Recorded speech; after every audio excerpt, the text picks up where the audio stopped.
Um, Depending on, the person that you talk to, when you're ranking Jared Goff and ranking quarterbacks, a lot of people might put him under Brock Purdy at this point. Obviously, Jared Goff has maybe like longevity that he could, go up against that. But when it comes to maybe like escapability and mobility, I think Brock does have him beat there. Obviously, both have had a lot of like success when it comes to Jared Goff has been to a Super Bowl and NFC championship game. So is Brock Purdy, stuff like that. But he just got a huge payday. 4-year, 212. I just hit my fingers on my laptop. $212 million contract.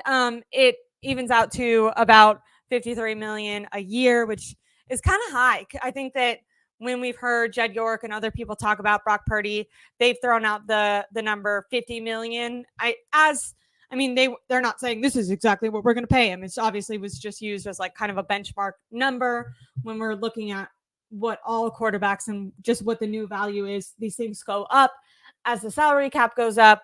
But I was a bit shocked. I thought that was a lot, and it feels like Brock Purdy is probably going to want something like 55 to 60 million by the time, like it's going to be a whole nother year. Other guys are going to get extended. What was your reaction to the Lions doing that first? Yeah, I mean, it is a pretty crazy number. I think we know that Goff had a great season with the Lions, or I guess now it's been a couple seasons.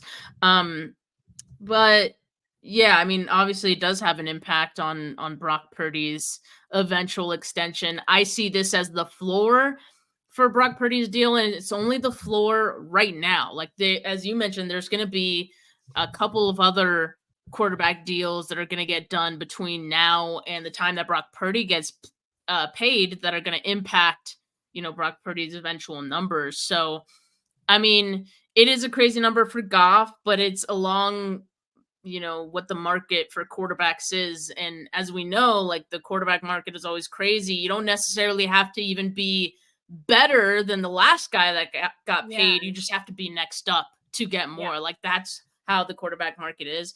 I mean, we're just some years removed from Jimmy Garoppolo being the highest paid quarterback in the league, right? So, yeah, there's going to be Dak, Jordan Love, probably due for his deal pretty soon. Trevor Lawrence, there's a number of guys who are due to get paid. So all of that could impact Brock's eventual number. But for Brock Purdy, like this is good, like let's just say he's going to get what he deserves. And I think the 49ers are going to be willing to pay him whatever the quarterback market is going to be. I think it was on Twitter. I don't want to get it wrong. It was either Tower Desam or it was Evan. And they said Brock Purdy's going to get paid in the city of Sausalito at this point, which I think is hilarious. If you're from the Bay Area, you know that that's like the most bougie area in the Bay Area. It's crazy. But Hyde, I can't pronounce anything. The Y is messing me up. Says Dak is going to get 60 plus million. And then JM 617 says, I don't see that as the floor. I see 40 to 45. And then people are agreeing with him. Brock not getting 45, 50. So lots of arguments going around.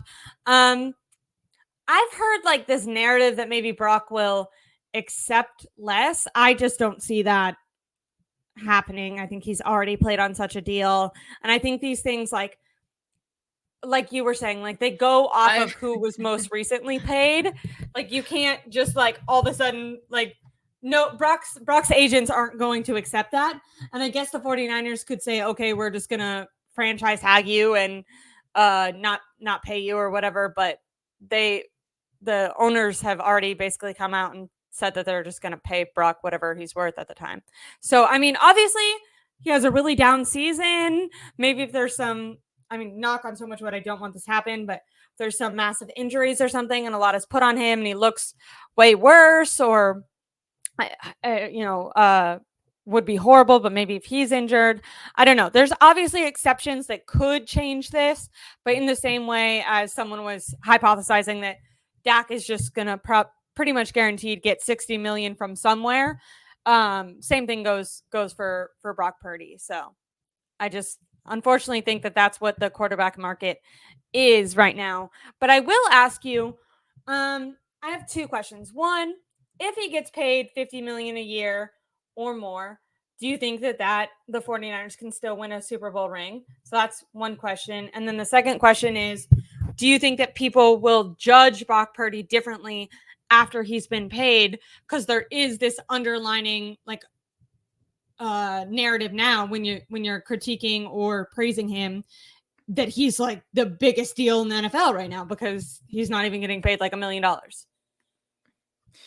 Yeah, I mean, it'll definitely be more difficult, and the 49ers definitely going to have to be a little more strategic with where they allocate their money, right? Like which is why this year is so important, why last year was so important, right? But this is 2024 is the last final year of this very unique window where you have a guy who can take you to the Super Bowl or can help you get to the Super Bowl and be getting paid so little, right?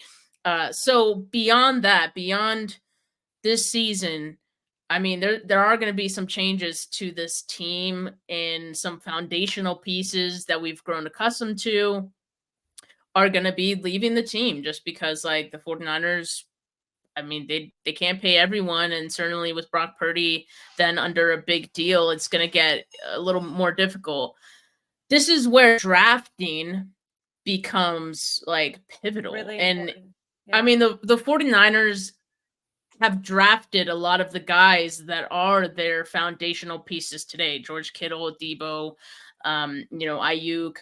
So that gives me hope that they can do it again. If you do it again, then you have guys on rookie deals, You just need to keep that cycle going. It's very difficult, right? Because there's That's why we've seen a lot the of failures. Ricky stuff. I was gonna say that's I think why maybe fans and media people alike have found the Ricky assessment just from off of one practice so like maybe so much drama and attention is on it is because that is a guy who potentially is going to take over like a Debo role or something like that because maybe the 49ers Yeah. if like we were talking about earlier we hypothesized that they're going to extend BA. Well, if they do that then they can't also pay Debo and Brock Purdy. And obviously, someone in the comments says, the cap can be massaged, and that's true, but you really can't pay top dollar to absolutely everyone. And right now, the 49ers have like 6 all pros. So we've kind of hypothesized that this could really be Debo's last year, and drafting is so important because and same thing like when we look at Aaron Banks and the offensive line, like that's why you want Pooney and those guys to end up being able to fill in and make pivotal roles because the way that the Chiefs and other teams are able to pay their quarterbacks 50 whatever million dollars is they have a couple high price veterans, but also they have these wide receivers. Last year, what was it? Rashid Rice, is that was their wide receiver's name, right? Who he Yeah. balled out. Yep. Like you have to have you look at the Rams, Puka Nacua, they're able to pay Stafford because they have guys like that who are showing up. Like you have to have a Yep. balance of yes, you want to keep your talented guys and you want to reward them, but especially once you're paying a quarterback, you need to make sure you're hitting on some draft picks for sure. Yeah. And you just named just some examples of teams that have been able to do it, right? I mean, even Lamar Jackson got a huge deal with the Ravens, and they were still good, and that's part of like drafting, and that's how they keep it going. So yeah, their success going forward is contingent on their drafts. Yeah, I thought that this was interesting. Could be Debo's last year, but not certain, and wouldn't be surprised to me if he's still on the team in 2025. To me, I mean, this just really comes down to money. Obviously, you see that friendship between Debo Samuel and Kyle Shanahan, and because as fans, we've seen Debo have that breakout year. If he does, ball out this year, he himself has to know that this is a bit of a contract year. Then yeah, maybe things get more confusing and they try to see if they can structure, some sort of short-term deal or something. Like there's always going to be pressure, or maybe he plays really good and the 49ers say, we love you, but with keeping BA and Brandon Ayuk, or keeping Brock Purdy and Brandon Ayuk, we can't keep you, but because you balled out, now we're going to get a higher pick from you, and you hope that guy ends up performing well. So these are things that we can't know for sure. But yeah, I would say I'm under the perception that it's more likely than not that Debo isn't on the team, but I wouldn't, put money that he's absolutely not going to have a chance to be on the team. So, and then a lot of people are saying this was a good comment, so I thought I would bring it up. Pearsall will be good, but if they have Pearsall will be good, but if they have, why are you? Am I dumb? Will you read this comment for me? No, I think there's some words jumbled up. Another Why don't they receiver get like another him. receiver like him? I want to see Rice or Taylor. That's devastating. Okay. I think maybe I brought up the wrong comment. I think maybe people are just saying like he seems like he might be more of a slot receiver. Yeah, I mean, off of his first practice and off of what people were saying in mock drafts, he has a little bit of trouble when people can get hands on him.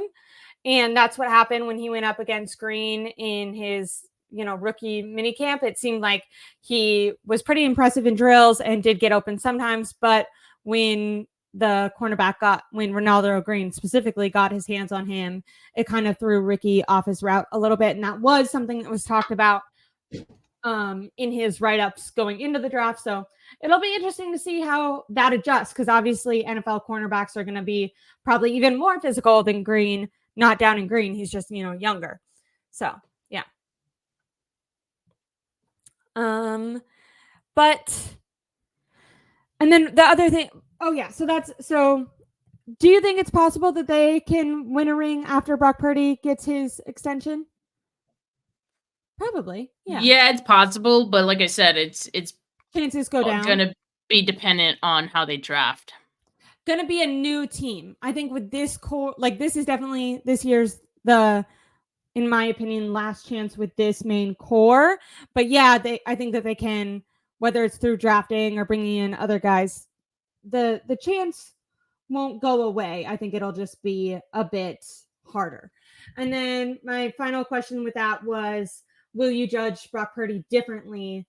Like, do you think criticism of him will be different once he's paid? Or do you think that it'll be kind of the same? People who like him will give him more the benefit of the doubt, and people who are maybe more critical I mean, definitely anytime you're paying a lot of money to a player, the expectations grow even higher. So yeah, there's going to be a watchful, more critical eye from the fan standpoint on Brock Purdy to be able to sustain the success that he has. And if he doesn't, then it's going to be like, why did we pay him this much? All this stuff. So are you anticipating when we're looking at other contracts that quarterbacks are getting, do you think it'll be something like a 5-year deal? Do you think longer, shorter? They're usually, for quarterbacks, I want to say they're usually pretty long, right? Like if you feel like that guy's your franchise quarterback, like I feel especially younger, like Jared Goff just got 5 years, but this is not his first contract extension, I agree. And then someone in here said like Super Bowl is a big stage, guys have to show up. I agree. When we think about the stars, I mean, some of those, at least for the 49ers, when you look back at that performance, some of the best guys all year and throughout the years were guys who really struggled in that big stage. So hopefully that's something that they can, not happen. It sucks when you don't play your best game on the biggest stage. And